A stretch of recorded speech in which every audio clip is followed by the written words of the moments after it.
तो जो हमें यहाँ पे क्वेश्चन दिया गया है, a dumbbell is formed by connecting two identical particle each of mass m with a massless rod. The system is placed on a horizontal smooth surface and impulse J is applied in two ways as shown in the figure as situation first and situation second. Then just after the application of impulse choose the correct option. सो बच्चों में इस question में बोला गया एक dumbbell को यहाँ पे बनाया गया है दो आइडेंटिकल पार्टिकल को एक मासलेस रोड के साथ कनेक्ट करके, फिर इस सिस्टम को यहाँ पे एक स्मूथ सरफेस पे रखा गया है और उस पर इम्पल्स जे अप्लाई किया जाता है दो तरीके से, जैसा कि आप सिचुएशन फर्स्ट सिचुएशन सेकंड में देख सकते हैं। तो हमें यहाँ पे बताना है कौन सा ऑप्शन यहाँ पे करेक्ट होगा। तो चलिए क्वेश्चन को यहाँ पे सोल्व करते हैं। तो कुछ इस प्रकार की सिचुएशन अपन को यहाँ पे दे रखी है। फर्स्ट सिचुएशन में जो इम्पल्स है वो यहाँ पे सेंटर ऑफ मास पे अप्लाई किया जाता है। सेकंड सिचुएशन में जो यहाँ पे इम्पल्स है वो टॉप पर अप्लाई किया जाता है। तो अपन दोनों सिचुएशन के लिए यहाँ पे देख सकते हैं, फॉर बोथ सिचुएशंस जो इम्पल्स जे होगा वो किसके बराबर होगा, चेंज इन मोमेंटम के बराबर होगा, P final minus P initial. तो J is equal to P final कितना हो जाएगा 2 into M into velocity of centre of mass minus P initial कितना हो जाएगा, क्योंकि इनिशियल वेलोसिटी तो 0 है तो ये हो जाएगा 0। सो यहाँ से जे आ गया मेरे पास 2m into velocity of centre of mass. So यहाँ velocity of centre of mass कितनी आ जाएगी, j/2m आ जाएगी। तो दोनों ही सिचुएशन के लिए जो वेलोसिटी ऑफ सेंटर ऑफ मास है ग्राउंड फ्रेम में वो क्या रहेगी, यहाँ पे सेम रहेगी। सो अपना जो ऑप्शन नंबर ए है वो क्या रहेगा, यहाँ पे करेक्ट रहेगा।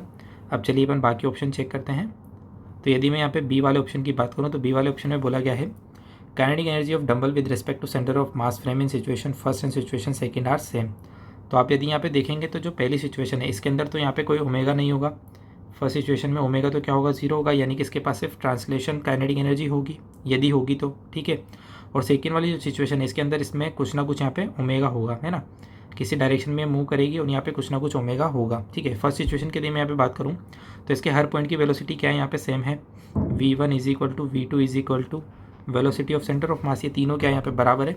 तो यदि मैं यहाँ पे सी फ्रेम की बात करूँ, सी फ्रेम की यदि मैं बात करूँ तो सी फ्रेम में v1 is equal to v2 is equal to 0, ऊपर और नीचे वाला जो पॉइंट है इनकी वेलोसिटी कितनी आ जाएगी, 0 हो जाएगी, क्योंकि सेंटर ऑफ मास की वेलोसिटी भी क्या है इनके बराबर ही है।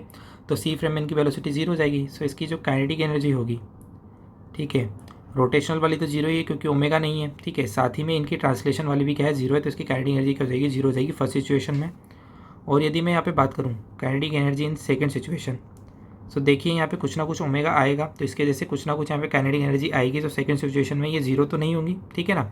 यानी कि सिचुएशन फर्स्ट और जो सेकंड है उनके अंदर यहाँ पे काइनेटिक एनर्जी क्या होगी, डिफरेंट होगी, सेम यहाँ पे नहीं होगी। तो बी वाला ऑप्शन अपना क्या है यहाँ पे इनकरेक्ट है, ठीक है। चलिए अपन यहाँ पे सी वाला ऑप्शन चेक करते हैं।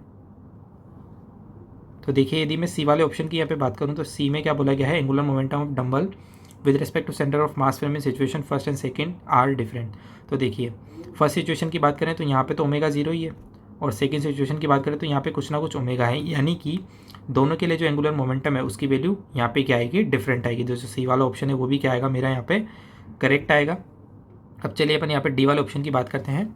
Velocity of particle A in situation second is double of velocity of A in situation first just after the application of impulse. तो इसको इन्होंने पार्टिकल ए बोला है, इधर भी अपन ने पार्टिकल ए बोल दिया। बोला गया कि सेकंड सिचुएशन में जो वेलोसिटी है वो डबल हो जाती है। तो चलिए इसको यहाँ पे चेक कर सकते हैं। सो अपन यहाँ पे एंगुलर इम्पल्स लिख सकते हैं, एंगुलर इम्पल्स, ठीक है। एंगुलर इम्पल्स कितनी हो जाएगी यहाँ पे J into centre of mass से कितनी डिस्टेंस है L/2 is equal to I omega, ठीक है। अब यहाँ पे दोनों के लिए आई ओमेगा क्या आएगा, सेम आएगा, तो इसको अपन ट्वाइस कर सकते हैं। सो हो जाएगा 2 आई कितना हो जाएगा यहाँ पे m इंटू L/2 का होल स्क्वायर इंटू ओमेगा, और ये हो जाएगा j इंटू L/2। तो देखिए यहाँ से एक 2 से एक 2 कैंसिल, और इस 2 से ये वाला 2 भी कैंसिल हो जाएगा पावर वाला, ठीक है। L से एक L कैंसिल आउट हो जाएगा, तो यहाँ से जे ओमेगा आ गया मेरे पास j/ml, ये ओमेगा की वैल्यू आ गई है, ठीक है। अब यदि मैं पॉइंट ए की यहाँ पे वेलोसिटी लिखना चाहूँ तो वी ए जो होगा वो कितना होगा यहाँ पे v1 plus omega into L/2 होगा, ठीक है।